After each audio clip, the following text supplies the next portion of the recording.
5 budget ulam sa halagang 438 pesos, good for 2 to 3 days. Tara, samahan mo ko.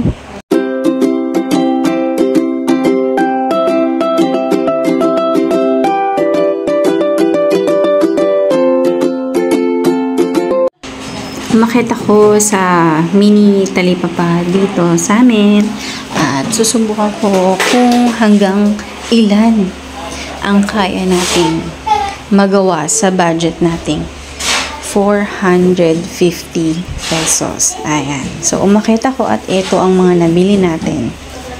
Ayan. Okay, sa isang plastic, nakabili tayo ng liempo. Isang slab ng liempo, isda, manok, at laman. So, ayan. Ito naman sa kabila, siling green, 3 piraso, 2 patatas, at saka sa kabilang side naman, itong hiniwang pampakbet. Ayan. Isa lang ang binili ko kasi meron pa dun actually yung pang chapsuy naman. Kaya lang mabilis kasi masira kapag nahiwa na. At bumili ako ng sibuyas at kamatis. Meron pa ako dito sa bahay na bawang at saka luya, kaya hindi na muna ako bumili. Ayan, tapos ito, pechay, isang tali lang.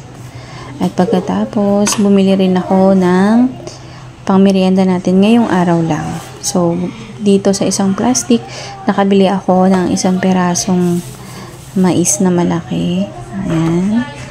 5 pirasong saging na saba. At etong isang tanda ng lumpia wrapper. So, magtuturon tayo mamaya. Ayan. So, ipa-flash ko sa screen mamaya yung mga presyo nito mga napamili ko. Pero sa ngayon, samahan nyo muna kung i-prepare yung mga possible dishes or menu or ulam na pwede nating maluto. Ito namang chicken, hinati ko siya sa 2. So, ito gagawin nating adobo to. Ito naman, pwede natin itong itinola. So, ito na. Meron tayong pampinakbet.